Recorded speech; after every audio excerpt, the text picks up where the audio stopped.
Kamu udah bekerja dari pagi sampai malam, ngabisin waktu kamu buat nyari nafkah. Setiap bulan gaji kamu cuma habis buat kebutuhan sehari-hari. Terus kamu mikir, aku udah bekerja keras, tapi kenapa hidupku kayak gini-gini aja? Di sisi lain, ada seseorang yang seakan hidup di dunia yang berbeda. Waktunya lebih fleksibel, dia nggak perlu lembur berjam-jam, tapi uang tetap mengalir ke rekeningnya. Dia bisa menikmati hidup, bikin keputusan tanpa dihantui rasa ketakutan kehabisan uang. Apa yang membedakan kamu dengan dia? Kamu bukan satu-satunya. Jutaan orang di luar sana itu menghadapi hal yang sama. Mereka bekerja keras, bahkan lebih keras dari orang kaya, tapi tetap terjebak dalam lingkaran yang seolah nggak bisa ditembus. Ini bukan sekedar kebetulan. Ada sistem yang bekerja di sini. Ada pola pikir yang membelenggu. Dan ada strategi yang digunakan oleh orang sukses yang mungkin belum kamu ketahui.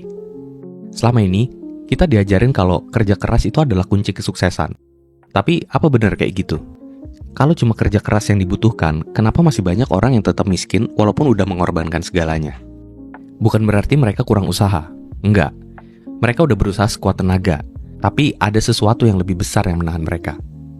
Coba pikirin. Berapa banyak orang di luar sana yang udah bekerja keras dari pagi sampai malam, tapi hidup mereka tuh nggak banyak berubah. Bahkan setelah bertahun-tahun bekerja, mereka tuh masih menghadapi kesulitan yang sama.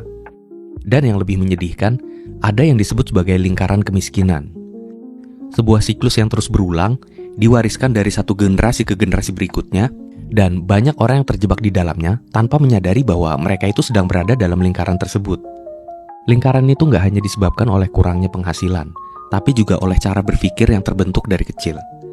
Sistem yang nggak adil dan kurangnya akses terhadap sumber daya yang bisa mengubah hidup seseorang. Jadi pertanyaan sekarang, gimana cara kerja lingkaran kemiskinan ini? Kenapa banyak orang sulit keluar meskipun udah berusaha? Dan apakah ada jalan keluarnya? Banyak orang yang berpikir bahwa kemiskinan itu cuma soal kurangnya uang. Tapi ada sesuatu yang lebih berbahaya, yaitu cara berpikir yang terbentuk akibat kemiskinan itu sendiri. Jadi ketika seseorang hidup dalam keterbatasan ekonomi, otaknya tuh masuk ke dalam mode bertahan hidup.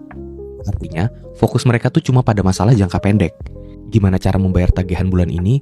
Gimana cara makan besok? Gimana cara mendapatkan uang dengan cepat? Orang dalam kondisi ini tuh nggak punya kemewahan buat berpikir jangka panjang, karena masalah mereka yang ada di depan mata itu harus segera diselesaikan. Fenomena ini tuh disebut dengan scarcity mindset, yaitu pola pikir yang selalu berfokus pada kekurangan. Ini menyebabkan banyak keputusan finansial yang justru memperburuk keadaan, kayak mengambil pinjaman berbunga tinggi cuma untuk kebutuhan sementara, membeli barang murah dan berkualitas rendah yang cepat rusak dan juga akhirnya diganti berulang kali, serta mengejar pekerjaan yang menawarkan uang cepat tanpa mempertimbangkan pertumbuhan jangka panjangnya. Nah, sebaliknya, orang kaya itu memiliki abundance mindset, yaitu pola pikir yang lebih berorientasi pada investasi dan pertumbuhan jangka panjang. Mereka itu mampu menunda kepuasan sesaat demi keuntungan yang lebih besar di masa depan. Masalahnya, perubahan pola pikir itu nggak mudah, terutama jika seseorang itu udah hidup bertahun-tahun dalam kondisi kekurangan. Namun, tanpa perubahan mindset ini, akan sangat sulit untuk benar-benar keluar dari kemiskinan. Kita sering mendengar kisah inspiratif tentang orang yang dari miskin menjadi kaya. Tapi seberapa sering itu benar-benar terjadi? Nah, berdasarkan penelitian dari World Economic Forum, dibutuhkan 4-5 generasi bagi sebuah keluarga miskin untuk mencapai kelas menengah. Statistik juga nunjukin bahwa hanya sekitar 10% orang dari keluarga miskin yang berhasil naik ke kelas ekonomi atas dalam hidup mereka. Kenapa? Karena seseorang itu nggak hanya memulai dari nol, tapi seringkali dari minus. Mereka menghadapi keterbatasan sejak lahir, yaitu pendidikan yang buruk, karena sekolah di daerah miskin itu seringkali kekurangan fasilitas dan guru yang berkualitas. Lalu kurangnya koneksi sosial yang membuat orang kaya lebih mudah mendapatkan pekerjaan bagus karena jaringan yang mereka miliki. Serta kurangnya literasi finansial yang membuat banyak keluarga miskin itu nggak memahami investasi, manajemen keuangan, atau cara membangun kekayaan.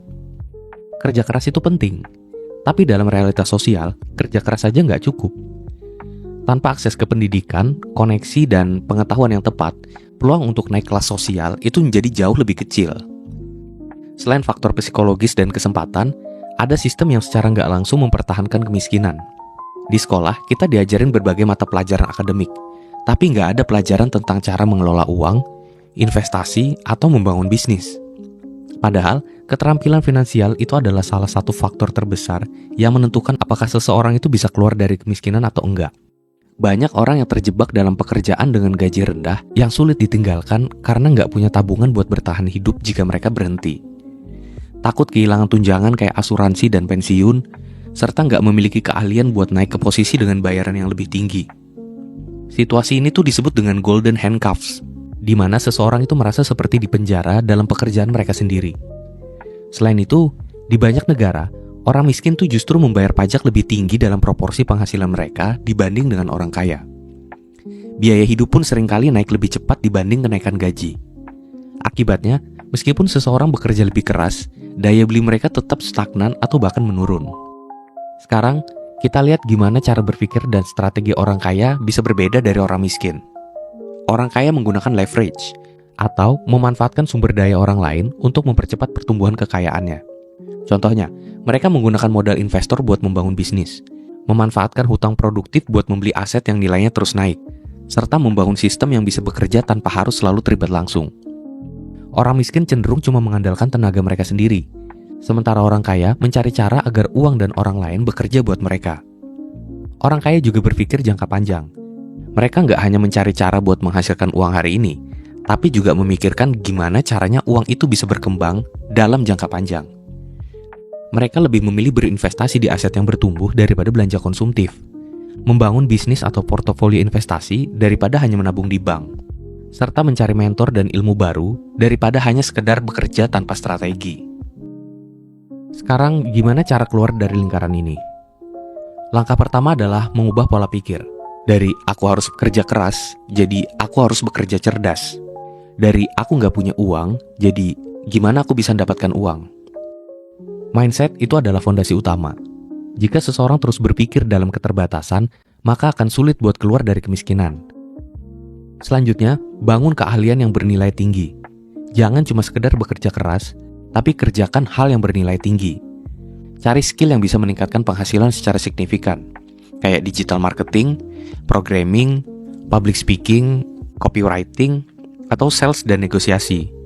Keahlian ini tuh bisa membuka pintu ke peluang yang lebih besar ke depannya. Lalu, jika sistem nggak adil, pelajari cara memanfaatkannya. Contohnya, belajar tentang pajak agar kita bisa mengurangi beban pajak secara legal. Lalu berinvestasi di aset yang memberikan keuntungan jangka panjang, serta membangun jaringan dan koneksi yang bisa membantu kita naik level berikutnya. Terakhir, bangun sumber penghasilan yang nggak bergantung pada waktu. Kalau kamu cuma mengandalkan gaji dari pekerjaan, maka kamu akan selamanya menukar waktu dengan uang. Mulailah membangun penghasilan dari investasi kayak saham, properti, bisnis sampingan, atau bitcoin, atau passive income kayak royalti atau afiliasi. Nah, keluar dari lingkaran kemiskinan itu emang sulit, tapi bukan berarti nggak mungkin. Kuncinya adalah memahami psikologi kemiskinan, kenali jebakan sistemnya, dan menerapkan strategi yang telah digunakan oleh orang-orang yang berhasil. Dengan perubahan mindset, strategi yang tepat, dan tindakan yang konsisten, siapapun bisa meningkatkan kondisi finansial mereka dan keluar dari siklus kemiskinan. Banyak orang yang akan berkata kalau ini tuh nggak mungkin, bahwa realitas itu terlalu keras. Tapi ingat, perubahan itu nggak terjadi dalam waktu satu malam. Nggak perlu langsung menjadi kaya dalam sekejap. Tapi pastikan setiap langkah yang diambil itu membawa kamu lebih dekat ke kebebasan finansial. Karena pada akhirnya, kemiskinan tuh bukan cuma soal uang, tapi juga soal pola pikir dan strategi.